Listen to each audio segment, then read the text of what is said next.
to boldly go where no man has gone before.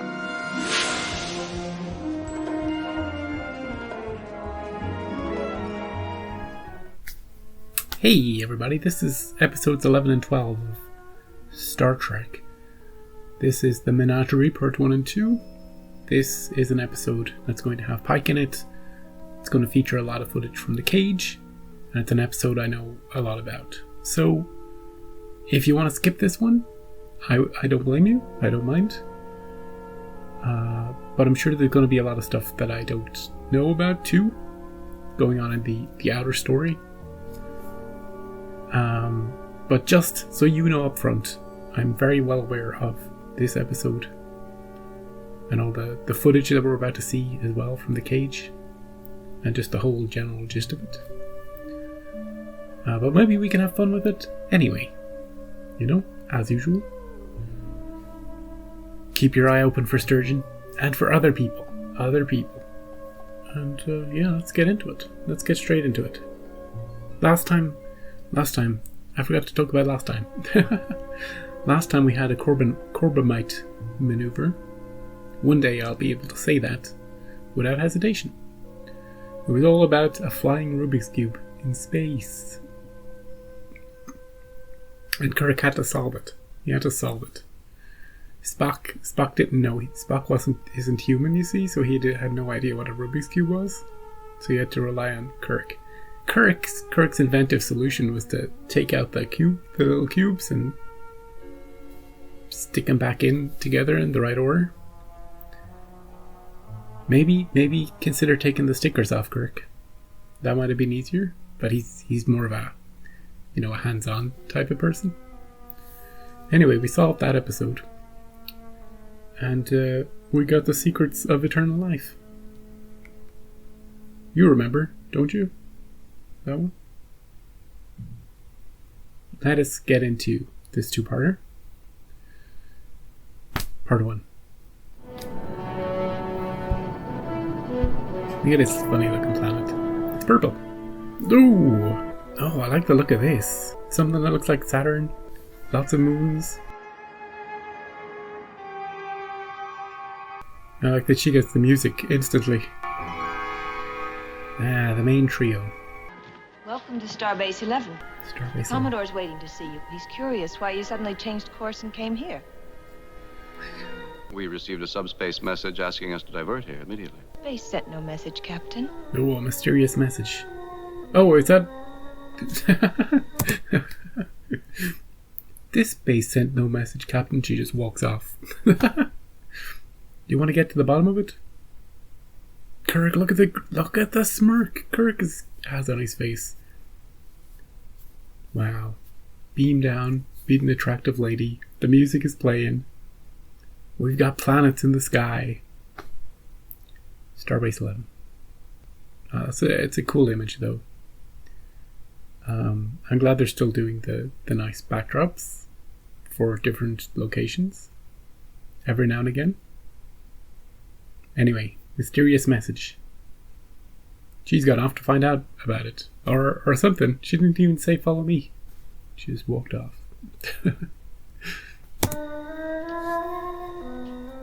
Hey. Oh, Jim, I just can't understand this. A message from the former commander of the Enterprise fleet, Captain Pike. Impossible. If my first officer states that he received a transmission... I'm simply telling you it's impossible. Why? You don't know. There's been subspace chatter about it for months. He doesn't listen to gossip. I'm sorry to have to be the one to show you. I know what's happened to Pike. Spock served with him for several years. 11 years, 4 months, 5 days. 11 years. One of the baffle plates ruptured. The Delta rays? He went in, bringing out all those kids that were still alive. Delta rays. Captain Pike? Whew. Yep. Jeez.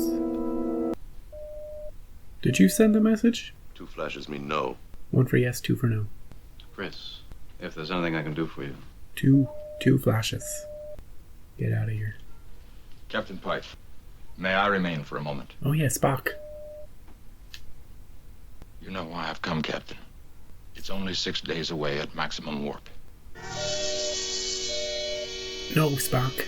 I have never disobeyed your orders before, Captain, but this time I must. I know it is treachery and it's mutiny, Mutiny? but I must do this. He needs more frickin' beeps. They need to come up with a system for communication. Do you think he's controlling the beeping light with his mind?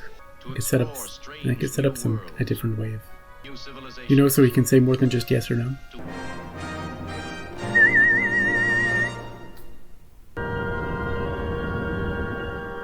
Wow, that feels remastered. Spock stated he received a message for us to come here. That's all the proof I require. And what do those record tapes show? No message sent from here. Nothing. If he had wanted to see Captain Pike, he could have requested a leave. I would have granted it. Well, that's true, of course. What's going on? Who would want to divert us here? Computer center. Hey, dude. Chief Humboldt here, sir. Is there any way at all a message could have been sent from here without us knowing it? No way. Negative, Commodore. We've checked and double-checked everything possible. Start checking the impossible. Get us out. Start checking the impossible. What's he doing? Where's he going? Does he know something we don't know? Why are we focused on him? Oh, Spock's coming in to kill him. He's stealthy. Oh, there's another guy. There's another guy. One down. Oh, meanwhile. Oh, have I introduced Miss Piper, Jim? Deal him out, I Miss Piper. recognized the captain immediately. Mutual friend described you, sir. Lieutenant Helen Johansson. Helen. Describe. She merely mentioned she knew you, sir. From a Christmas party. We can be certain Captain Pike could not have sent a message. And totally unable to move, Jim. Move it forwards, or backwards slightly. With the flashing light, he can say yes or no. But that's it, Jim. Yeah. He can use his brain to swivel, to turn, forwards, backwards, and a yes-no thing. We can do more. We can do more. I know it's the 1960s, but it's also the future. I think they are doing more right now in tests with people who have, they might be locked in, that horrible condition where you can't communicate with the outside world, but your brain is still working. I think they can train, or at least they're making steps to train brains to be able to do more than just on or off, yes or no. Maybe we can move a mouse pointer, maybe we can, and once we got some degrees of freedom, we can develop very quickly a means of communication. Like you might start off with an alphabetic grid. Yeah. But for this episode, yes or no. And we've got this conspiracy now. Is Spock lying to us? Well, he did do this thing to a guy. He did talk about mutiny. Meanwhile, the other guy's off searching the impossible. Who knows where he's gone to? Saturn? He's gone to the rings of Saturn. He's like, well, I'm let no stone unturned, even out here in space. That poor guy. Hey, look, I don't suspect he's gonna die or Spock's gonna actually kill anybody, so I think we're good on the death count this episode. But hey, a reference to Helen from this one. What's her name? Miss Piper something? Damn it. Are they setting up some sort of romantic interest between her and Kirk? I know the music instantly started when we beamed down here, but do we have time for that right now? I also think this is the longest we've gone without seeing the bridge of the Enterprise. His mind is as active as yours and mine, but it's trapped inside a useless vegetating body. There's no way he could even have asked for that message to be sent.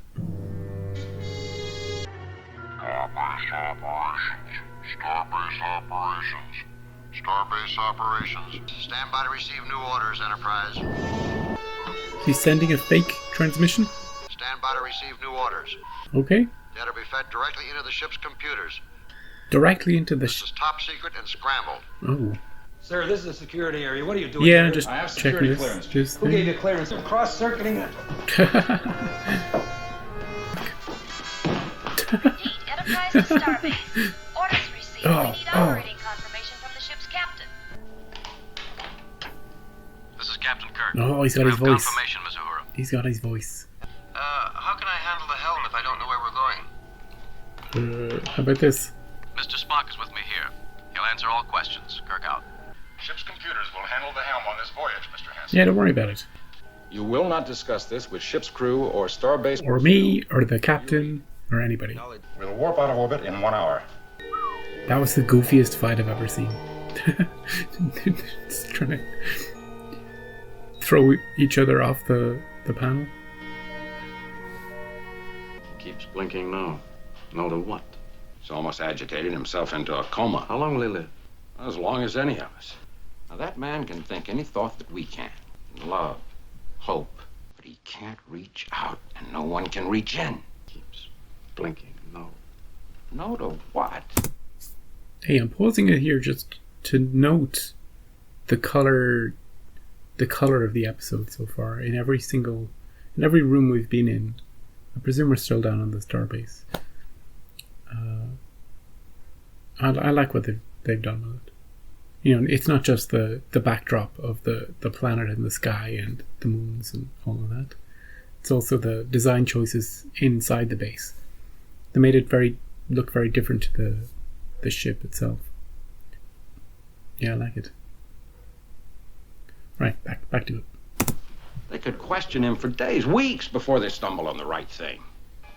Could this have anything to do with Spock? Yeah.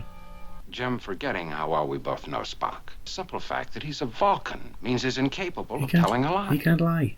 He's also half human.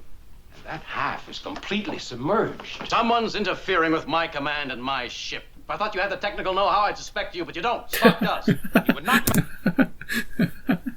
If I thought you were smart enough to do this, McCoy, I'd have you tortured right now. I love this. It's a small slight. If I thought you had the technical know-how, I'd suspect you, but you don't. You're just a stupid doctor. Hey, something that's taken me by surprise over the first 11 episodes that I wasn't expecting going in was the amount of, I'm not going to call it bickering, but it's close to that, close to bickering between the command staff. Very open, aggressive talking back and forth. They work it out every episode. They work it out very quickly, but there's a lot of especially when Kirk is involved. It's usually Kirk and somebody else. Kirk and Spock, Kirk and Bones, Kirk and someone else, you know?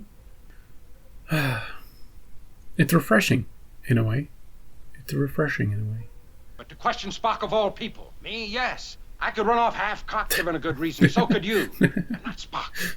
Dr. McCoy, report to transporter control. You needed aboard the Enterprise, Doctor. Medical emergency. Oh, medical emergency. Spock. It's another Spock deception. Probably somebody discovered a hangnail. I'll beam up and let you know, Jim. Well, those hangnails can get you. I don't know what they are, but they can get you every time. For eyes of Starfleet Command only. Oh. Tell us for. Know anything at all about this planet? General Order 7, no vessel under any conditions is to visit Talos 4. Right. And to do so is the only death penalty left on our books. Death penalty? Hey, hang on. I know I'm posing it all the time. I've got questions about this. I know we put out a beacon warning people away from the planet. Stay away from the planet. But it's the only death penalty? We put a death penalty on order of death on it? On this planet? From the pilot? That's a bit drastic, especially if it's the only one on record.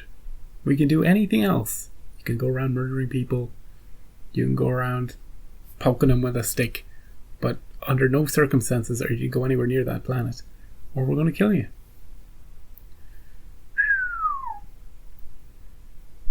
They want to see, it's all a scam, you see. Spock wants those singing plants for himself. He can sell them for $10 a dozen.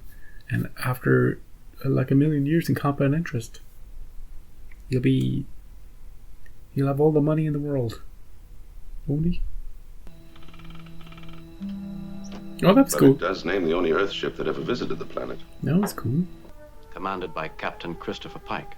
With a half-Vulcan science officer named Spock. Commodore! Oh, he's gone. Captain Pike, he's gone. What do you mean? All he can do is swivel. Starship Enterprise, Commodore. It's warping out of orbit. Oh, they left Kirk behind. Brought the doctor, but left Kirk. Do we have another starship in the region? Out of orbit, Mr. Spock. Seems strange with no navigator on duty. The Enterprise knows where she's going, Mr. Hansen. Yeah, Mr. Hansen. Enough of your wisecracking. Someone's trying to hail us, sir. Maintain radio silence, Lieutenant. It's the captain, though. Ignore him, Uhura.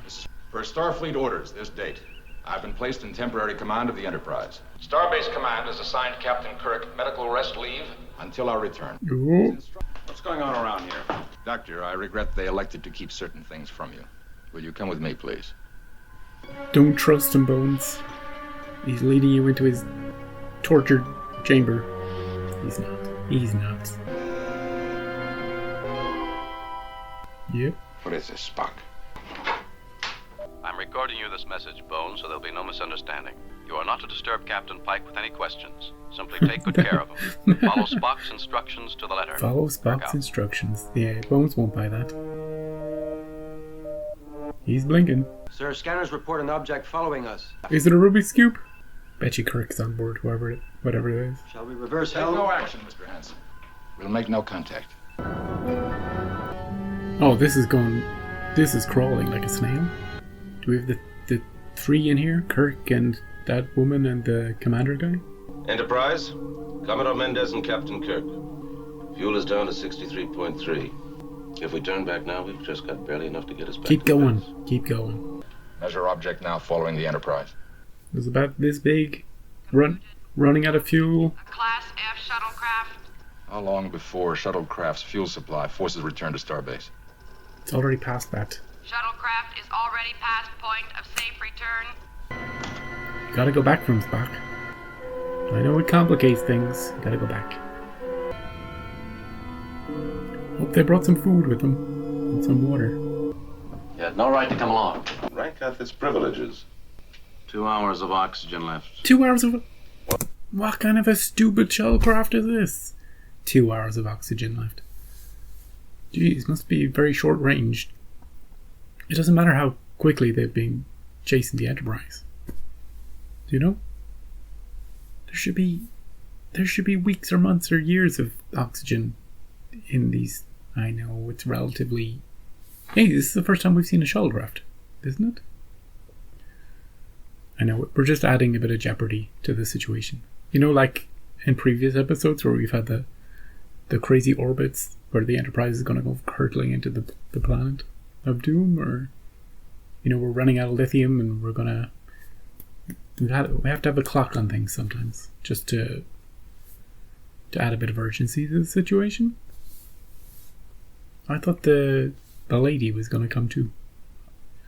But maybe she's just... I mean, that's it, right? That's the last we'll see of her. She was just there to mention Helen, and... You know, that was it. Disappointing. Anyway, Bones, on the ship, he should know. He's just come from a conversation with Kirk about how Kirk's like, do you think Spock could have been behind all this subterfuge? And then suddenly Spock's in charge of the ship, and there's this message from Kirk saying follow Spock's orders to the letter. Bones knows. But what can he do? He's not technically competent enough to, you know, if he wanted to go vigilante and wrestle back control of the ship, what's he going to do? Release a gas, a pathogen? Incapacitate everybody? Wake up that one guy who keeps questioning Spock? Get him to fly the ship back? Anyway. Part of me is hoping that the Enterprise won't come back for us. We step on that deck, Spock is finished. Court-martialed. He's dead. If he makes it to Talos 4. Yeah, death penalty. Why would he want to get Pike there? The command report stated Talos contained absolutely no practical benefits to mankind. Then why is there a death threat around it? Why would he want to go there? The report said there was nothing there, but yet we can't go there under penalty of death. I keep wondering who might be after us in a shuttlecraft. I can't be right, can I, Mr. Spock? Computer control. Lock on to shuttlecraft following us. Is it the captain, Mr. Spock? Might be. Security. Send an armed team to the bridge. What are you doing, Spock? Doctor, I present myself to you for arrest. He's turning himself in. The charge. Mutiny. Mutiny, Doctor. Security reporting, Mr. Spock. Take him away, boys. Mr. Spock is He's under arrest. arrest. Is confinement to quarters enough? Adequate, Doctor.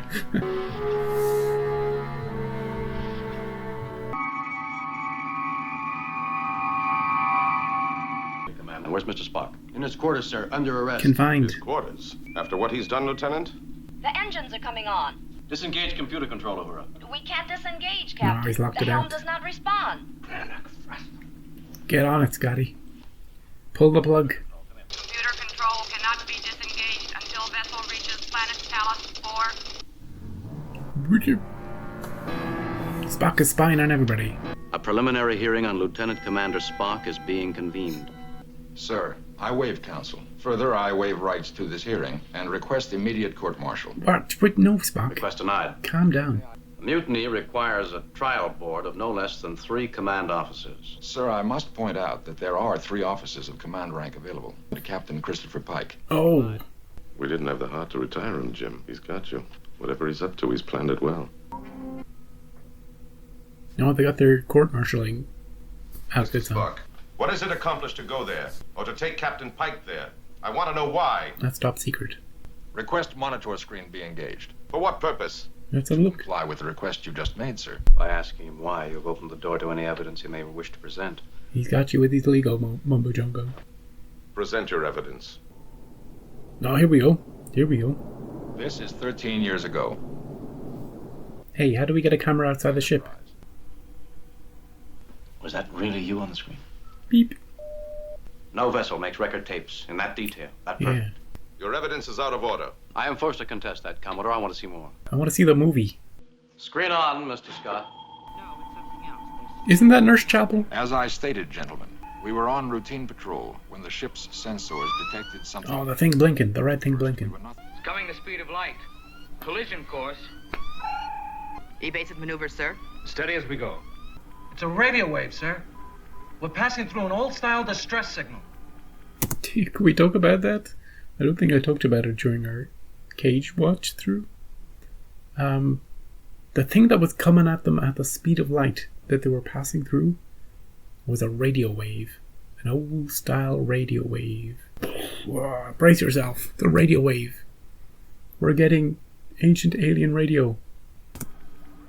They were keyed to cause interference and attract attention this way. Yeah. I love the way he does this. Continue on to the Vega colony and take care of our own sick and injured first. We have the helm. Maintain present course. I'm off to have a drink with the doctor. See you later, chumps. Get in here, Doc. Stop by my cabin, Doctor. He's just next door. He's just next door. Who wants a warm martini? Thanks, Doc. What makes you think I need one? Sometimes a man will tell his bartender things he'll never tell his doctor. That's right. You treat everyone on board like a human being except yourself. And now you're tired and you... You bet I'm tired. He wants to retire. You bet. With his horses. Remember I told you I had 2 horses? I remember. Our destination is the Talos star group. Our time warp, factor 7. 7. Speedy. Pretty speedy. Screen off. Spock, I'm truly amazed at your technical prowess in somehow manufacturing all this. Yeah, pretty cool, eh? I congratulate you on your... McCoy couldn't do this, of course, because he doesn't have the technical expertise. I love the way that we're threatening to kill Spock for going to this planet, when presumably Spock is the one who wrote the rule, or whatever. Spock's already been there, you know, and so is everybody on that original ship. Should we retrospectively kill them all? I don't know. I don't know. Are we seeing the actual events of 13 years ago? Real thing. If after witnessing this, the court wishes to turn this vessel back, I will release this ship to manual control. You're in no position to bargain. Well, he is. Clearly. Clearly. On our monitor screen, the voyage of Captain Pike and the Enterprise to the one forbidden world in all the galaxy. Screen on. Yeah. There's a canyon to the left. We can set you down there completely unobserved. Thanks, dude. Put me next to the flowers. I want to see the flowers.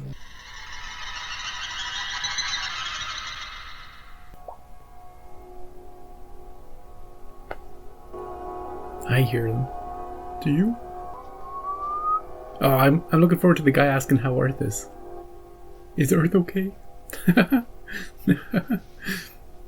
He's my favorite fictional guy. They stop when you touch him. See? We need more alien stuff like this in the episodes. Oh, I thought for sure this guy was going to die first time around.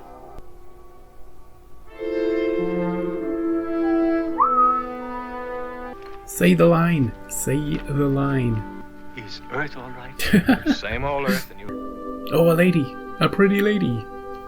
Do the music.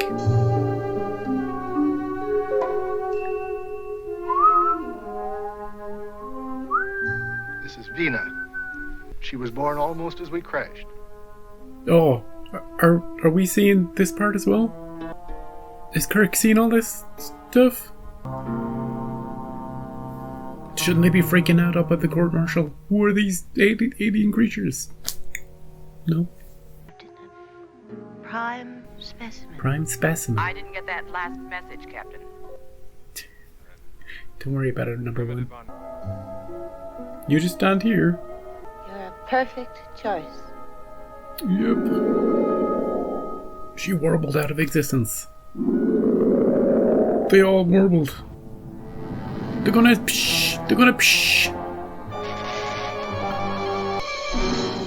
They got the captain. Captain! Oh, the tumbleweed guy. I like that he was using the tumbleweed as like some sort of shield. Like he was hiding like a rock, like he's hiding behind it while shooting. As if the tumbleweed's gonna do anything. If someone starts firing back. Well, what do you think? This is all some sort of trap. Enterprise receiving transmissions from planet Talos 4. And the images we've been seeing are coming from Talos 4, sir. You have deliberately invited the death penalty, but you finished your captain as well. Commodore must be aware that Captain Kirk knew nothing of this. And you're aware that a captain is responsible for everything that occurs on his ship. But he kicked him off the ship. This court is in recess. Till next episode. She dictating everything? Just let the Talosians do it. They probably have cameras everywhere. They love their home movies. They just need to watch the rest of it. You know what you're doing. You must see the rest of the transmission. Lock him up. He's a pretty hefty security guy. I'd go with him, Spock. You could probably take the other guy. Ooh. Is this the only time they do this? I'm not sure. I like the way that we're ending it with Kirk just kind of in deep thought.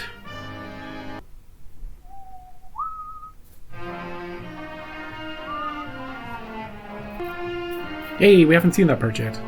We haven't seen these parts yet.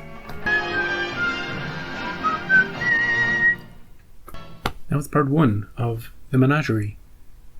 I'm not sure how to do this, actually. I'm not sure whether to leave all talk about the two-parter until after the second part.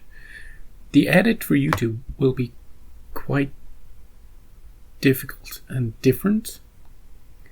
We're watching, like, we're not watching a highlight reel of the cage. We're watching every single part of the colored part of that, the colorized part that we've already watched.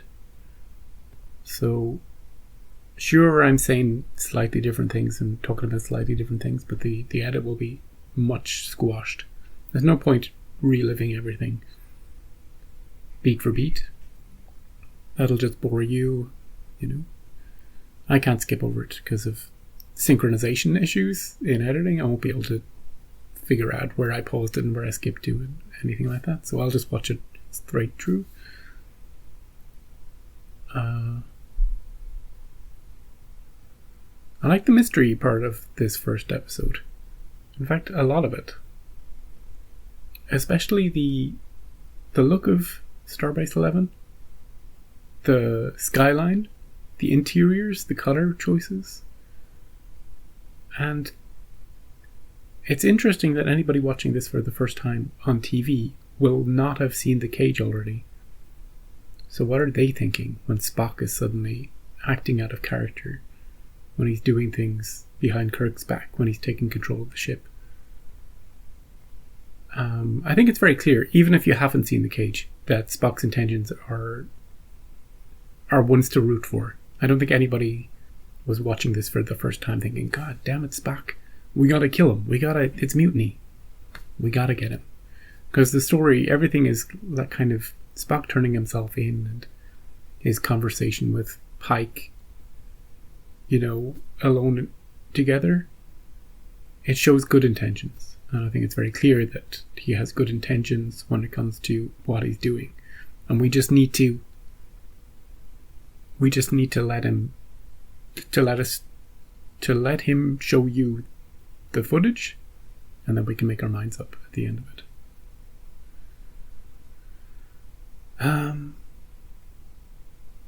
So yeah, I've talked myself into it's fine either way, whether you've seen the cage or whether you've not seen the cage.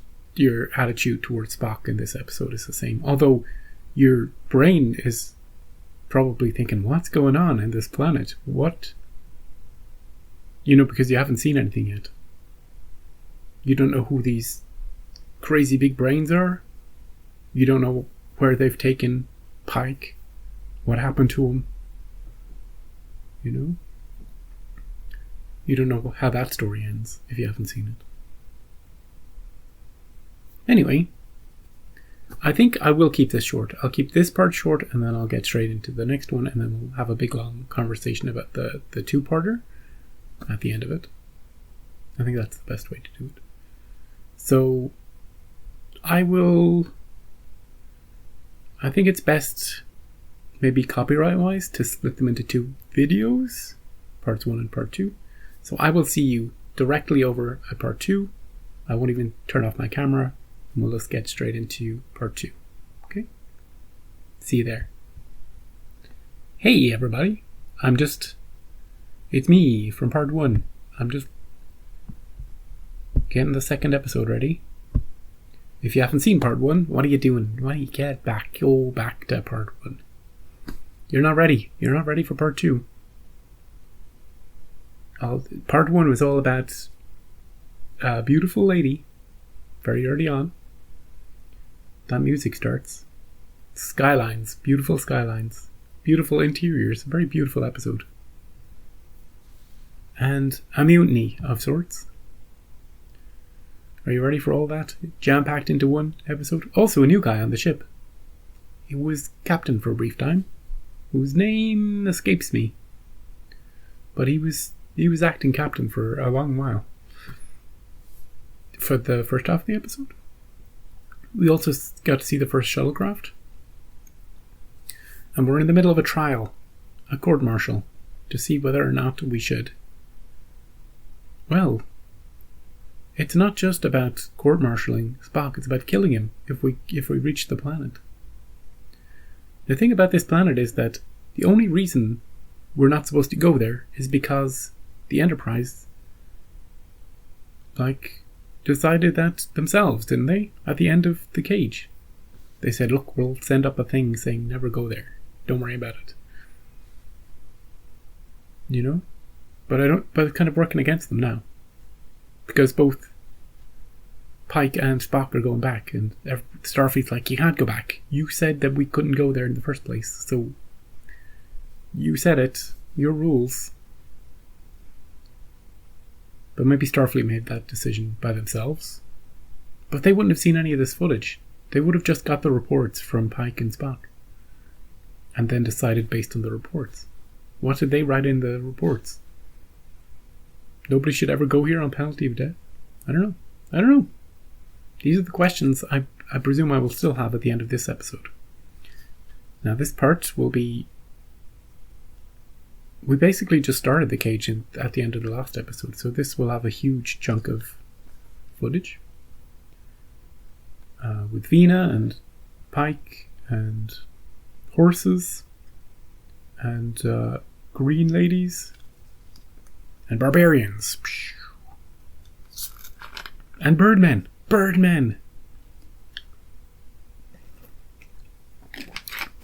Although I'm not sure if we see the birdman in the black and white or the color. So anyway, let's get into... Am I still recording everything? Yeah, I'm still recording. That's good. Let's get into episode 2.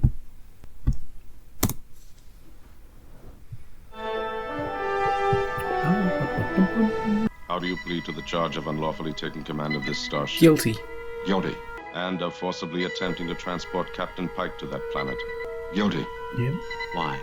The only answer Spock would give was on the hearing room screen. But there before our eyes, actual images from 13 years ago. It was all a trap set by a race of beings who could make a man believe he was seeing anything they wished him to see for some unknown purpose. Yeah. Despite all we can do, images continue to be transmitted to us from Talos 4. Captain Pike had been knocked unconscious and captured by the Telosians. Here we go. Are we going to see the Birdman?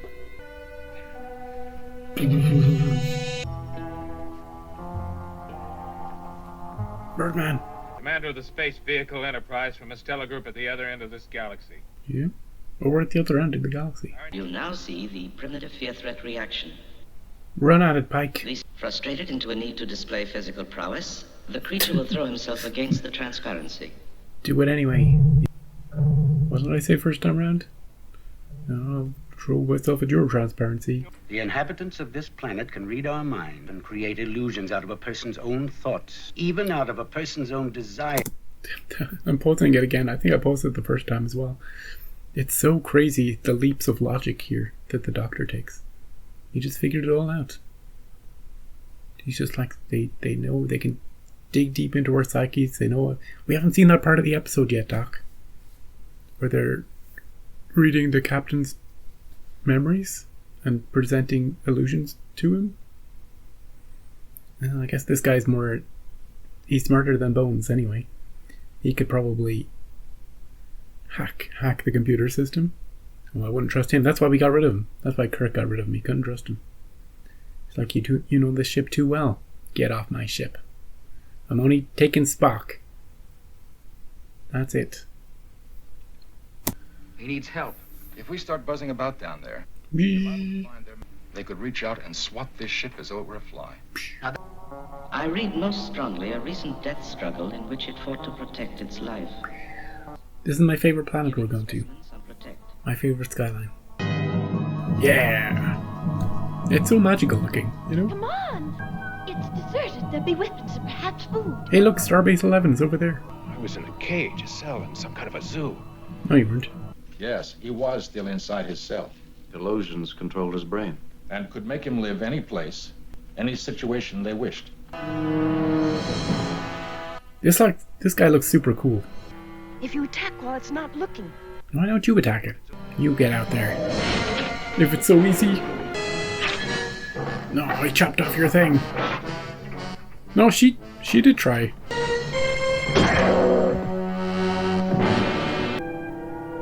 Pretty manly, eh? Are you impressed, Vina? She's impressed. Why have they stopped the images? Because they know that Captain Pike is fatigued. Then they care about the captain. You need some sleep. They want him back.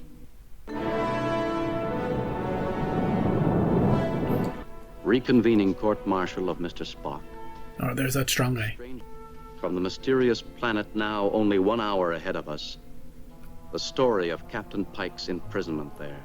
Don't you have a dream? Something the horses. you've always wanted very badly? The horses. Or do they do more than... All circuits engaged, Mr. Spock. Standing by, number one. Standing by, number 1. Take cover. 10, 8, 7. Get behind the tumbleweed, dude.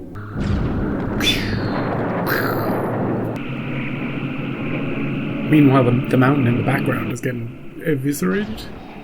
Lasers going straight out into space, destroying Starbase 11. Did they ever live on the surface of this planet? Why did they go underground? War. Thousands of centuries ago. Thousands of centuries is a very strange way of describing time instead of hundreds of millennia.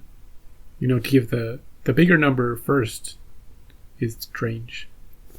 Thousands of centuries?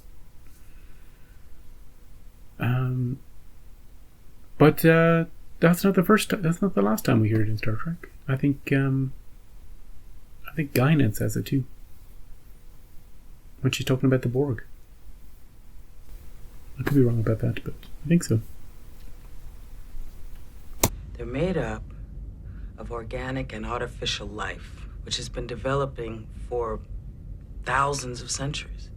You give up travel, building, creating. You even forget how to repair the machines left behind by your ancestors. Oh, we need rock here. An Earth woman.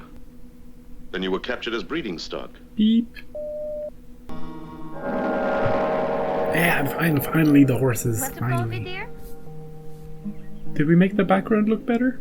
I think we did, you know. I think we did. They remastered it.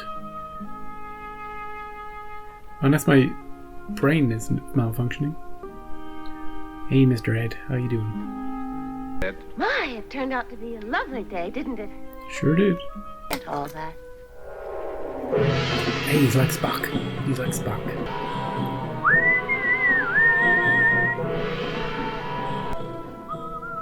Oh, should we be watching this? Again? As the Green Orion slave girl? They say no human male can resist them. What do you think, Kirk? Could you resist a resistor? Captain.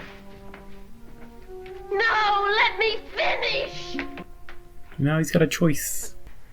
What is it? Don't say anything. Just that cool.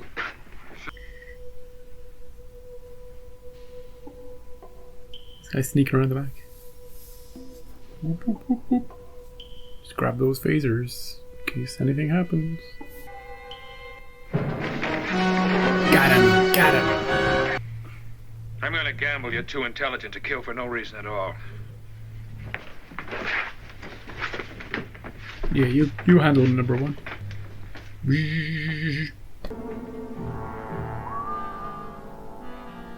Let's get out of here. What about the end part? It seems the Telosians have deserted you. Gentlemen, a moment, please.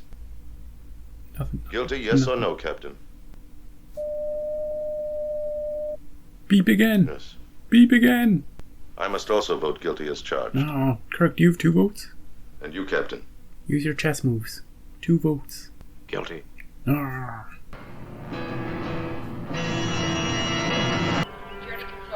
We're at the planet. Sir, we're entering orbit Talos 4. Talos controls the vessel now, sir. You'll see the answer now. Must have been technical difficulties with the tape. Hey, can we get some of those single plants this time? Before we leave? The customs and history of your race show a unique hatred of captivity. Forgot about that too. This makes you too violent and dangerous a species for our needs. Yeah, you're too crazy. Get out of here. He still has one more thing to learn.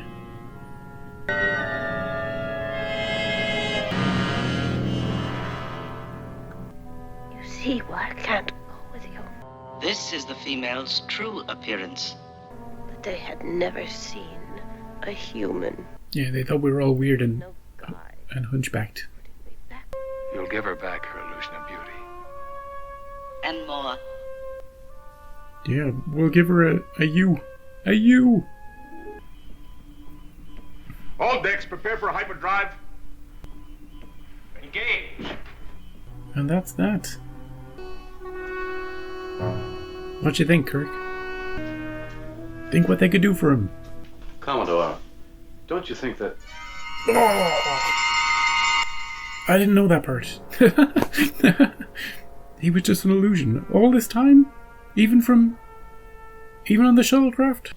The Commodore was never aboard your vessel. Holy cruelty. It was thought the fiction of a court-martial would divert you from too soon regaining control of your vessel. The decision is yours and his. They're good people. Sort of. They run a zoo. How bad could they be? Could have come to me and explained. Ask you to face the death penalty, too. One of us was enough, Captain. Message from Starbase 11, sir. Received images from Talos 4. Oh, they got it too. General Order 7 is suspended this occasion. Hey, we're all good. If you're ready to go, you okay with it? Chris, do you want to go there? Would you care to take Captain Pike to the transporter room? All's well that ends well. See him off. Thank you, sir. Yeah. Next time you mutiny, Spock, you're going out the airlock. Mr. Spock, this regrettable tendency you've been showing lately towards flagrant emotionalism. I see no reason to insult me, sir. You got a heart of gold, that one. Captain Kirk? What do you want, Big Head?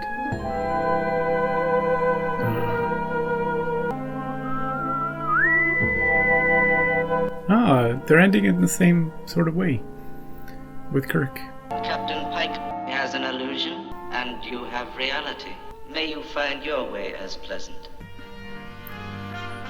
Give me an illusion, buddy. Okay, so it wasn't Jeffrey Hunter. I'm just reading about it now. Jeffrey Hunter wasn't the guy in the chair. He wasn't available to film his role. Oh, and that guy, the Commodore, the guy who was running the court-martial, he was the other voice. Remember in the cage we had two voices for the keeper guy? One was deeper voiced and one was higher voiced. He was the deeper voiced one. That's why they ended up changing the voice. So it wouldn't be confusing hearing the same voice come out of the two different characters. And also, you know, if they had, just say they kept the same guy doing the two voices, they might have given away the game that the Commodore was just an illusion. You know, we might have been thinking, wait a second, isn't that just the same voice as the Telosian? That must mean the Commodore isn't real either. Whereas, in reality, it's just a coincidence of casting that made that happen. So it's good that they did change the voice. Anyway, this two-parter, especially the second part, was very difficult for me to watch as someone who reacts to TV, because we'd already watched it, especially the second part. We'd already watched like 80% of that episode. And I was very conscious that I didn't want to be making the same silly jokes. But then I was stumbling over my brain, you know? How do you rewatch something? So I think for YouTube, and you would have seen this already, I've probably cut most of the cage content out of this, and maybe, I haven't decided yet, but probably will squash the Menagerie into just one video. I think that might be the best way to do it. And just focus on what's going on outside of the recreation, the new footage. And apparently, the only reason this episode exists at all is because Gene Roddenberry and the Star Trek crew were having trouble getting episodes out in time. They were like, "Oh, we're running behind schedule, week on week, and it's cumulative. It's building up and building up. Let's just do a clip show. We've got all this clip stuff that's been unaired. Nobody's seen it. So let's throw it all in. We can put 2 episodes out. We don't have to do much filming, you know? And we can get it out quickly and we can catch up." Although the work they did on Starbase 11 was great, you know? I wonder... Here's another little pondering, if you will. What did it look like originally?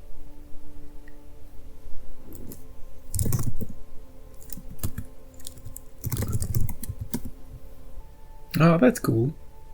I'll show you some comparison shots. They really, you know what I like about the remastered stuff that they do? They maintain a lot of the feel of the original with their reimagining. Like especially here with this shot. But did they digitally put in new people in this first shot? That's crazy. Although the nighttime one looks spectacular, like almost scary. Imagine being on that starbase and looking up at that planet. That planet isn't orbiting you. You're orbiting that planet. I can only assume the starbase is on some sort of moon of this planet, because it's super close. One thing I really, really appreciated was in the horse scene, the picnic scene with the horses, that background that I paused in the original when we were watching The Cage and talked about how the alien planet stuff looked amazing, the backdrops, but then we got to Earth and it just looked comical. But in this episode, that same scene, they blended the background so immaculately. They really did a great job with it. They worked within the confines of, hey look, we're on a set, but here's what we can do nowadays. Even though we're on a set, we can make it look much better. And I really like that, because it's a subtle thing. They didn't have to do that. I can understand, they update the shots of the ship and the planets and the skylines, but this little background here, they didn't need to do that, and they did. So I appreciate that. I love original artwork and the original how things were done originally, but also the care that's put into touching something up and to making it look even better. I like that too. Anyway, that's just the visuals of it all. The episode itself, let's take out the whole clip show aspect of it. I liked it. I really liked it.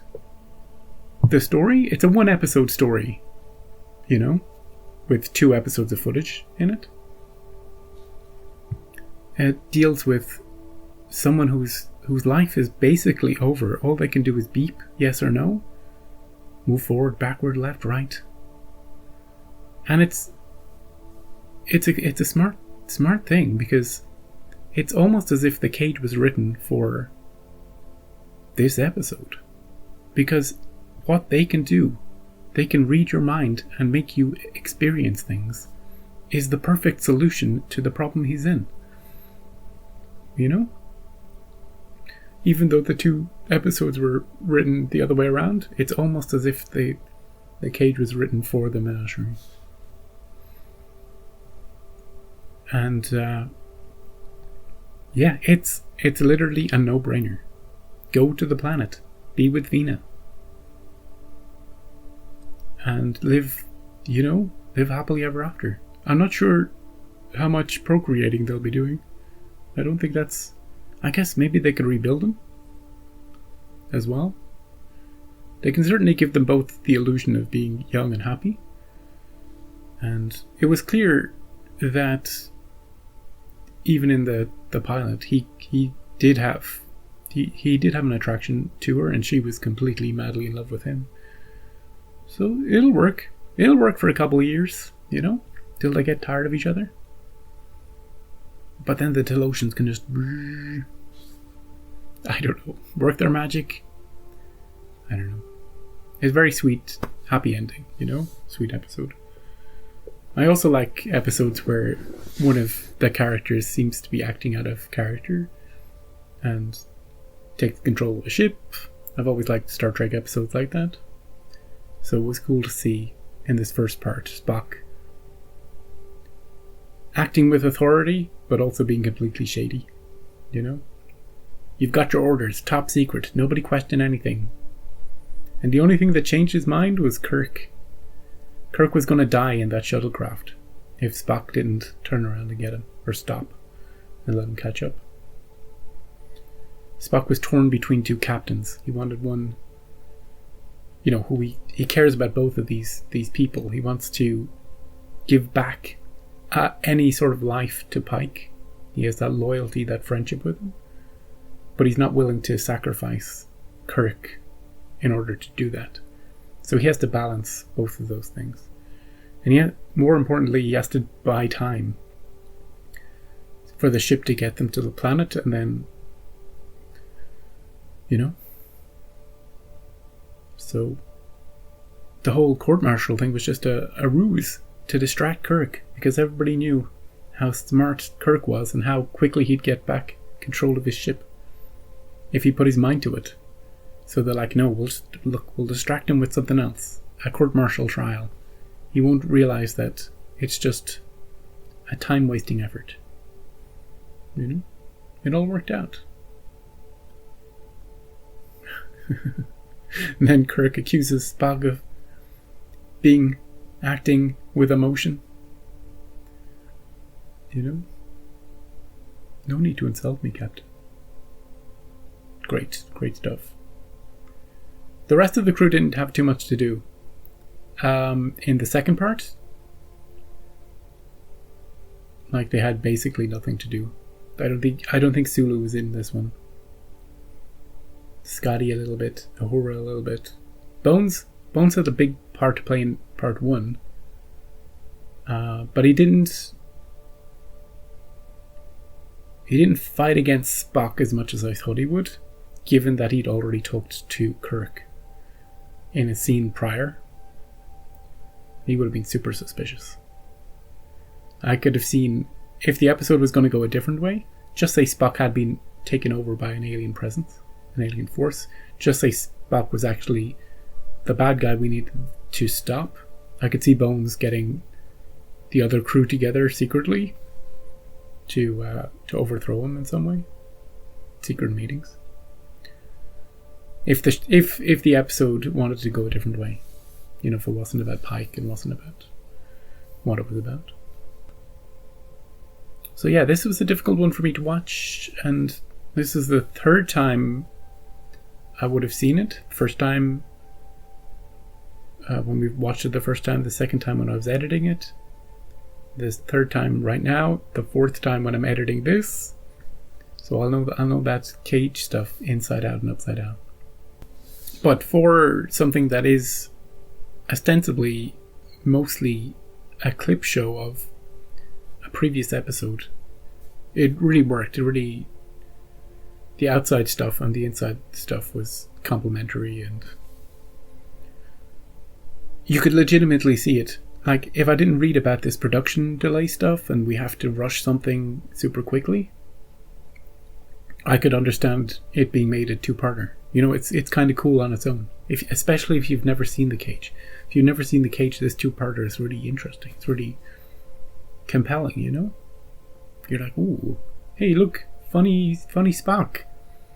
Of course it was 13 years ago. He's acting all weird, You learn about Pike. You learn about this disabled guy in a wheelchair in flashback form. You're like, oh wow, this guy was a pretty cool captain.